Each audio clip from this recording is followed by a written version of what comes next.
অনেকেই জানতে চাইছেন এই এলুয়াল কোল্ড স্টেলের ডিজিটাল বোর্ডের সেটিংটা। এটা যদি দেখাই, এটা হলো লেখা আছে এটা 978 এলুয়াল।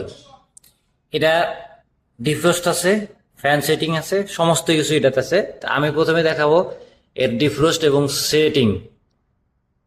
এখানে প্রথমে একটা চাপ দিলে দেখা যাবে এখানে সেট লেখা আছে, SET সেট। এটার হলো তাপমাত্রা কত দিবেন আপনি, এটা কত তাপমাত্রা দিবেন এখানে এখন দিয়ে দিতে আছে। আপনি যদি -18তে দেন তাহলে নিচে চাপ দিবেন মাইনাসে যাবে, উপরে চাপ দিবেন প্লাসে যাবে। এখন আপনাদের সেই ডিপ ফ্রিজ হোক আর নর্মাল ফ্রিজ হোক, তার টেম্পারেচারটা কত লাগবে সেটার উপর নির্ভর করতেছে আপনার এই সেট। তাহলে আপনি সেট দিয়ে দিলেন, বাস, এরপরে উপরেটা চাপ দিয়ে দিলেন। এখন আপনার ওইটা টেম্পারেচার কত লাগবে সেটা আপনার সেটিং হয়ে গেল। এরপরে এই সেট লেখাটা এখানে একটু লম্বাভাবে চাপ দিয়ে ধরেন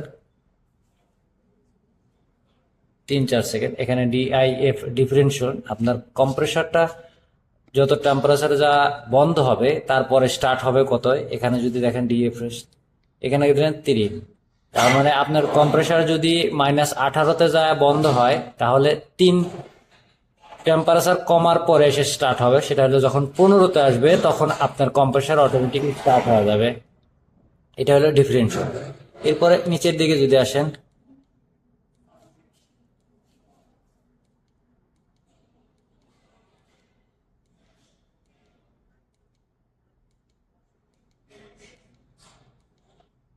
এই দেখেন এখানে DFD, এটা ডিফ্রস্টের ফ্যান লেখা আছে, ডিফ্রস্ট ফ্যান। এটা দেখা আছে ওয়াই। আপনি যদি ডিফ্রস্টের সাথে আপনার হিটারের সাথে যদি ফ্যান চালু রাখতে চান তাহলে এখানে ওয়াই দিয়ে দিবেন। আর যদি এটা যখন হিটার চালু থাকবে তখন যদি ফ্যান বন্ধ করতে চান তাহলে এই নিচে চাপ দিলে অন। তাহলে আপনি যখন অনে দিয়ে দেবেন তখন আপনার এই হিটারও চলবে, তখন ফ্যানও চলবে। তো ডিপ ফ্রিজের ক্ষেত্রে এটা অন রাখাই ভালো, আর নর্মাল ফ্রিজের ক্ষেত্রে এটা অফ রাখাই ভালো। এরপরে যদি দেখেন এখানে ডিটি, এখানে কাছে 0, আপনারা ডিটিতে 0, যখন এটা হলো ডিফ্রস্ট শেষ হওয়ার সঙ্গে সঙ্গেই এটার সোলোনয়েডটা চালু হয়ে যাবে। এটা 0 রাখাই ভালো। যখন হিটার বন্ধ হবে সঙ্গে সঙ্গে কম্প্রেসার চালু হয়ে যাবে। এরপরে যদি দেখেন FDT, এটাতে 0 আছে। এটা ফ্যান এবং ডিফ্রস্ট, আপনার ডিফ্রস্টটা শেষ হওয়ার সঙ্গে সঙ্গে ফ্যানটা অটোমেটিক চালু হয়ে যাবে, এটাতে 0। আপনার যদি 1-এ দেন তাহলে ডিফ্রস্টটা শেষ হওয়ার 1 মিনিট পরে ফ্যানটা চালু হবে, 2-এ দিলে 2 মিনিট পরে ফ্যানটা চালু হবে। সেম সিস্টেম, একদম কম্প্রেসারের মতোই। তো এটাতে 0 রাখাই ভালো।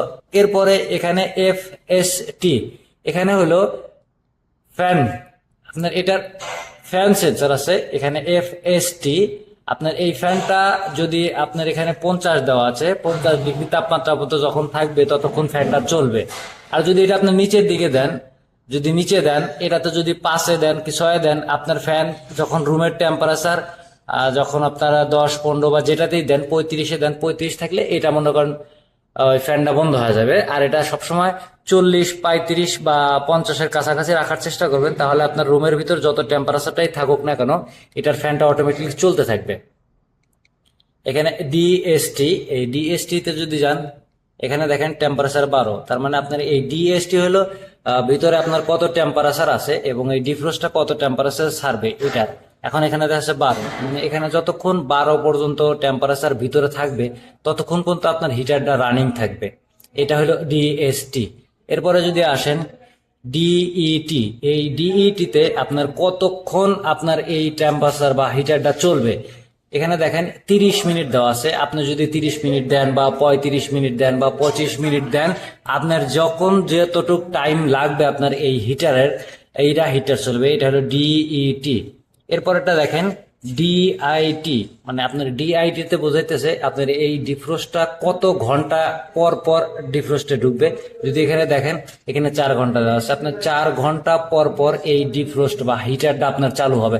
আপনি যদি 5 ঘন্টা পরে দেন, 3 ঘন্টা পরে দেন, উপরে নিচে দিবেন, চলে আসবে। তা আমি এখানে 4 ঘন্টা পরে পরে দিয়ে দিলাম ডিফ্রস্টটা। এটা 4 ঘন্টা পর এটা হিটারটা রানিং হবে এবং আধা ঘন্টা বা 30 মিনিট চলার পরে এটা অটোমেটিক বন্ধ হয়ে যাবে। এই হলো ডিফ্রস্ট সেটিং। তারপরে যদি আপনাদের কোনো কিছু জানার থাকে অবশ্যই কমেন্টস করে বলবেন, সেই বিষয়ে ভিডিও করে আপনাদের দেখানোর চেষ্টা করব।